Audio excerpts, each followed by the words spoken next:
Good morning, everybody. Today I'm going to give you an update on the farm here. Just got done feeding my fish, and inside my bucket is my coffee cup. Just finished feeding myself too. Anyways, yeah, we're watering the trees this morning. I've got Ampha over here. That's what she likes to do in the morning time. She takes charge of watering the trees. I take charge of feeding the fish. And yeah, we work together pretty good. So I like the feeding part. She likes the water part. Anyways, take a little walk. We'll walk around the farm. I'll show you what we got going on here. You see our 2-year-old durian trees back there doing pretty good, being watered. I'm gonna flick this camera around though. But before I do that, see that sun rising behind me? Never gets old. Never gets old. So let's flick this camera around, and I'm going to go ahead and I'm going to show you my new trees and how good they're doing. Okay, so let's just go ahead and walk on over here. You know, but again, that sunrise never gets old. So let's walk on over here. So our durian trees we planted June 15th last year. And as if you're new to the channel, and if you don't know, but I prep the holes on these durian trees. I prep the soil 6 months before planting, and it made a big difference. Yeah, you can see, I mean, this tree is, we flick this camera around. This tree now is as tall as I am, so we're going on 7 months, and yeah, the results are really good. Yeah, so you can see most of the trees are taller than me now. Some are a lot taller. And but if we just stand back here and take a peek, you can see all the tops coming over the shade nets. All these trees were below the shade nets during June when we planted them. Now they're well above it. I've got Lay down here. She's cutting the weeds around the trees, the base of it. We just got done weed eating all on the mounds. And so she's coming back and taking care of, you know, around the tree on the base, right there. So anyways, with that, you know, I get a lot of people in the past, they would comment, watch out, you're working on the farm. I don't work. I hire everybody to do the work here. Me and my wife do that. So, okay, I fed the fish, but that's fun. That's really not work. But yeah, I don't work on the farm. I'm the one that invested in it. Well, me and the wife invested in it. I've got a retirement visa. I don't need to work. So, anyways, I thought I would clear that up. A lot of people say that, watch out, what visa are you on? And, you know, you can't be working and all this other crap. Anyway, they have no idea. They're just looking at clips of videos that I make, and actually I don't do it. Lay does a lot of the work around here. We pay her for that, and a few other people. Anyways, back to the trees. So yeah, look at that. Look at that tree. Just a beautiful tree. Yeah, it's a good morning here. The weather has changed, a bit drier here in Linton, and it's well welcomed. But yeah, the weather's really good. I've been going to the hot spring. Hot spring's really good.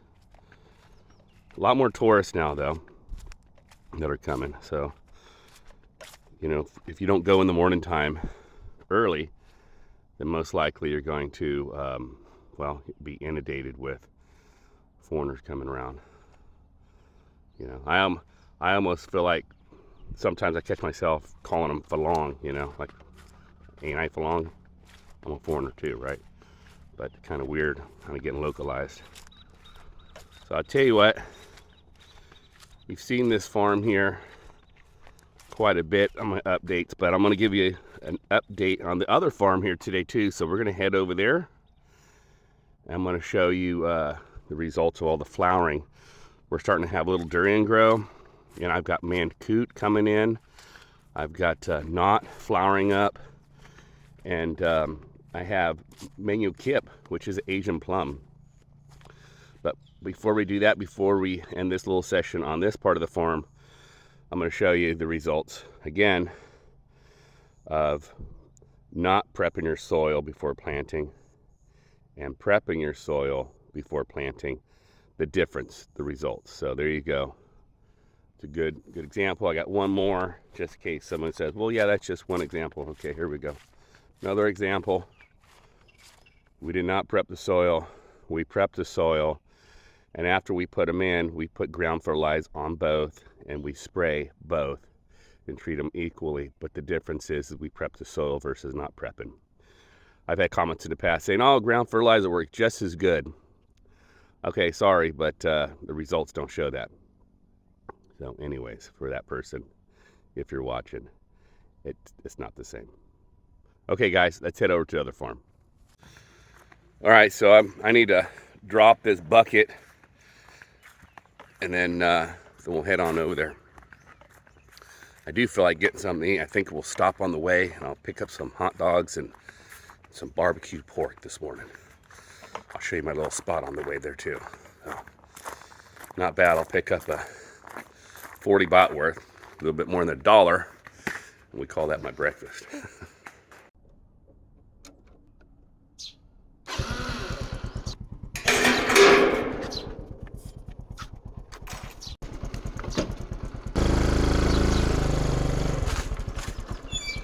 Oh yeah, we got the boss with us today.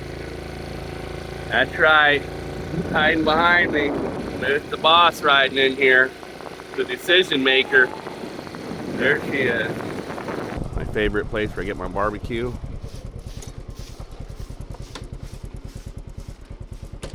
Pick up some breakfast.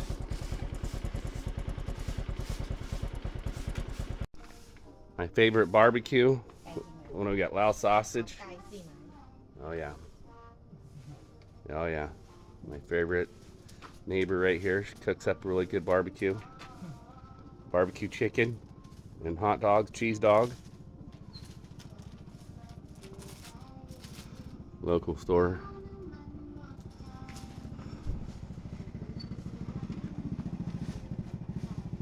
Place is awesome in this village. Okay, so she's got durian too. Look at her durian. She's got a clump of them there, and then right above my head, got some more durian. Oh yeah. Yeah, she always has a lot of durian, and believe it or not, she does nothing to her trees, and they pollinate, and they do everything they need to do. Do we have enough, Ampha? Did you get enough?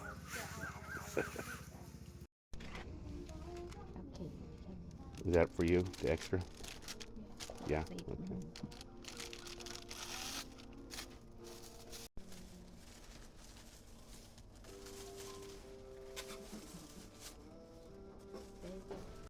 Breakfast of champions right here.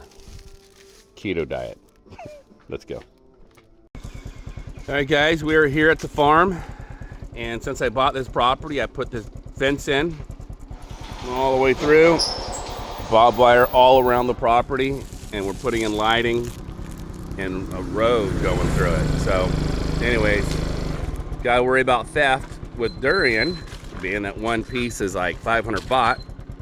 So trying to do it right on TM's #2 farm here in Lin Tin.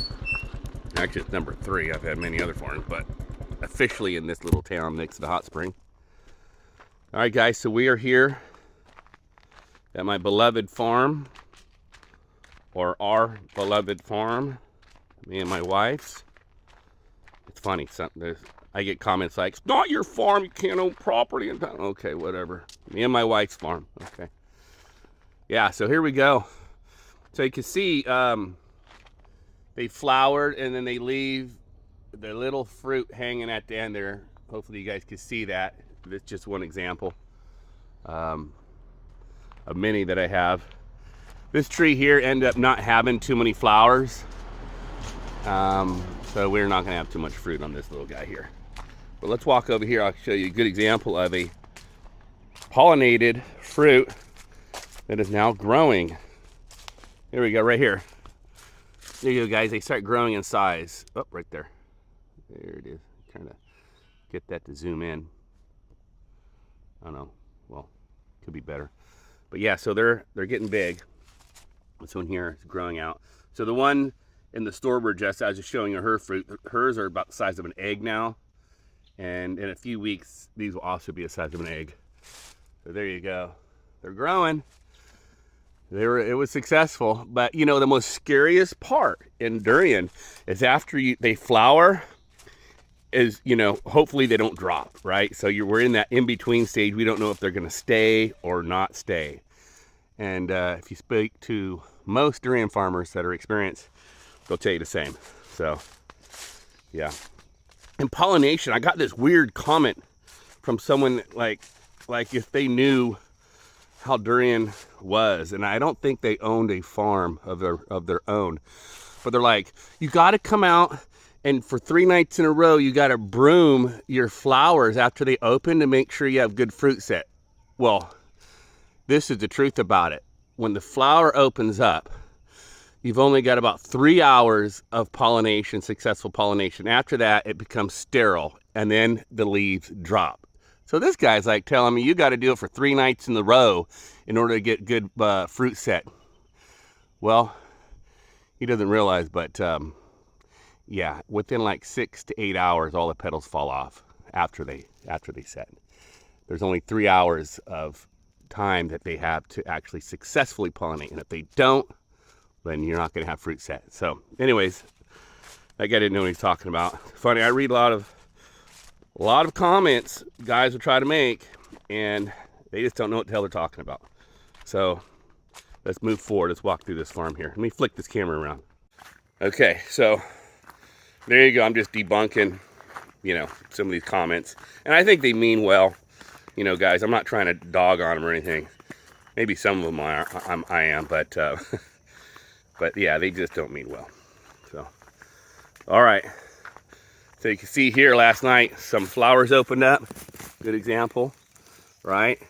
And after they pollinate, they fall off. There you go. That's how it works. All right, these were open last night, and now they're done. They're finished. This one here probably opened up a little late, so it's still attached a little bit. But if it pollinated, good. If not, you know, whatever, this whole stem will just drop off. So, yeah, I'm gonna flick this camera back around now so you can see the size of my trees. Okay, so here we go. These are all, you know, these trees are like 6-7 meters, which is the perfect height. Excuse me. Oh, shit. But it's perfect height. And I'm going to, you know, on the other farm, on the 18 rye, we're going to keep the height about like these. So, yeah, so here you go. Flowers that are germinating. These just open up, and when they're unsuccessful, there you go, the whole thing drops. But yeah, you can see, guys, not all flowers will germinate, and they will drop off, and that's what it looks like when they're not successful. So out of all these flowers that are in this tree, I mean, it looks like we had thousands, but you know, here's 1, 2, 3, 4, 5 that are successfully pollinated, but these did not. Right, so those are going bye-bye. So when they're not successful, they're going to drop off. That's the reality of it.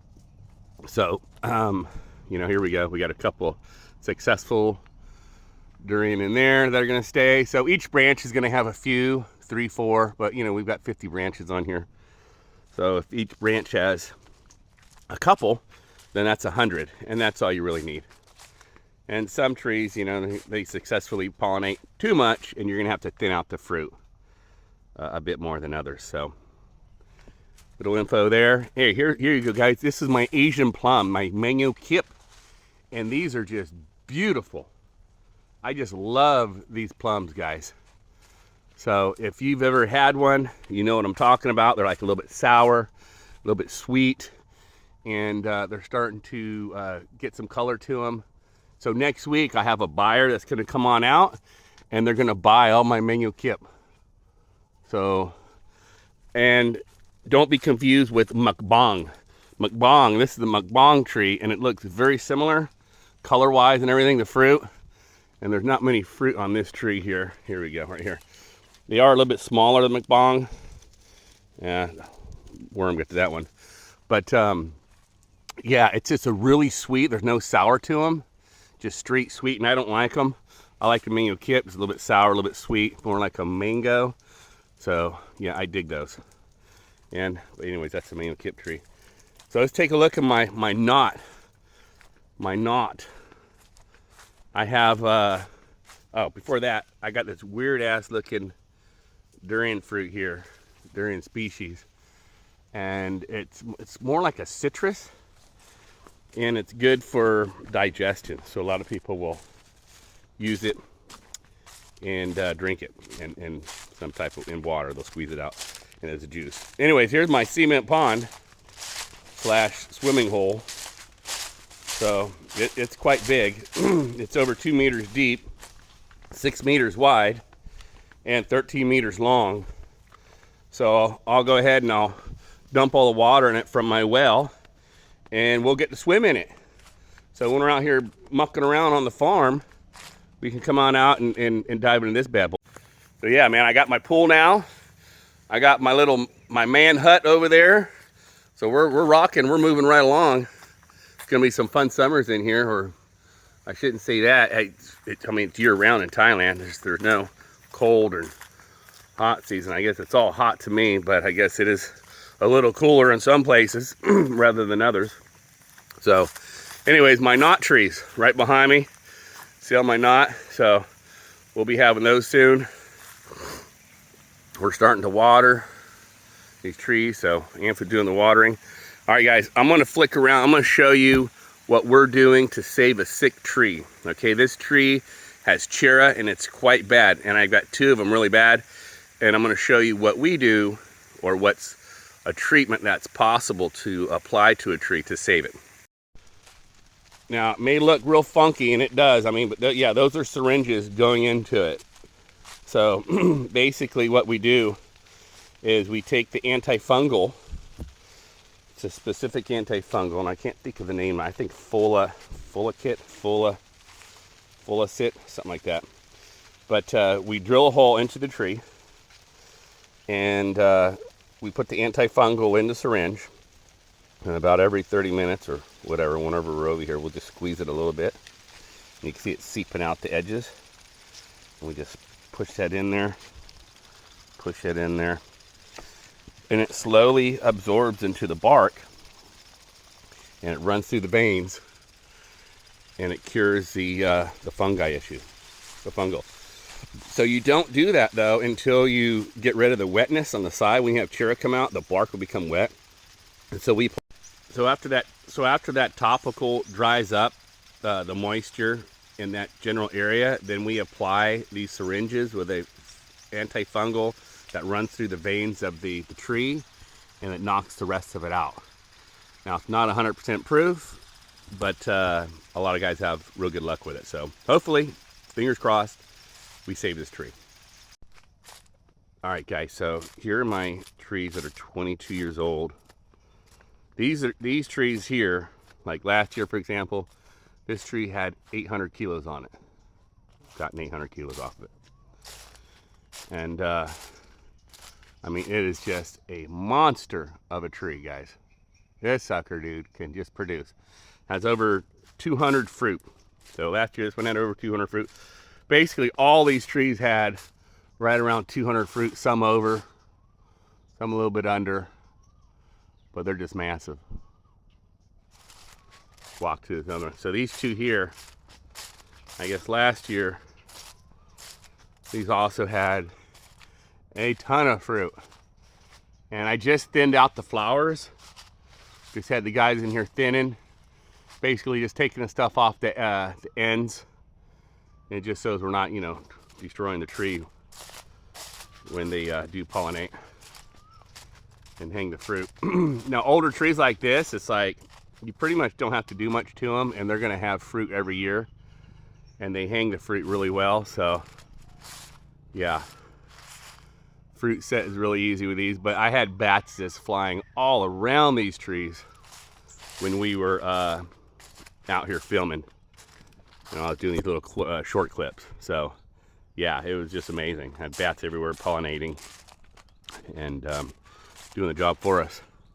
This is another tree that I have some issues with. See, I've got the syringes in it. So anyways, man, hopefully it lives. But you know, I didn't know. A lot of times, guys, your leaves start turning yellow, but what happens is that cherry attaches your roots, and you won't see it in your trunk unless you could pull away the dirt. So we pulled away the dirt in that, and we saw that it was infected, and now we're treating it. But you know, unfortunately, you know, it's fruit season, and we've got flowers all on it, and you know, they're probably all going to drop. I had a couple farmers say, "Hey, just pull them all and you know, ensure that it lives." But I'm like, well, if it dies, most of the time when it comes into the roots like this, guys, though, they die. So if I can get some fruit out of it, great, good on me. If not, then whatever, I just have to replant. But this is over a 10-year-old tree. What a loss when it does go. Here's my man Coot. Mother beautiful fruit, the queen of fruit. Just absolutely love it. So we're looking forward to getting some of that. Anyways, guys, pretty much a long video. Didn't mean to stay this long, but one last thing I want to show you guys, and this is a Burmese grapefruit. Grape tree, sorry. This is a Burmese grape tree. And most people have not seen this tree. I've never seen this tree, never knew about the tree, but it's not grown commercially, more or less a wild tree. But the reason why they call it Burmese grape tree is because it like hangs these grape looking fruits from all over. Look at this thing. It is completely wild.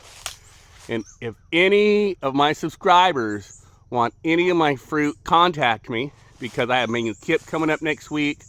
In a few 2-3 weeks, I'll have these Burmese grapes ready. And if anybody's interested in eating some tropical fruit that you've never heard of, I've never seen, never tasted, I've got it for you right here. It's the Burmese grape.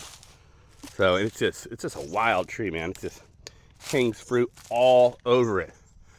So again, this will be 2-3 weeks out. I'll let everybody know. But if anybody's ever interested in eating durian, knot, mangosteen, mangoes, menu kip, mukbang, I've got it all. So let me know in the comments, or contact me through line, and we'll talk about it.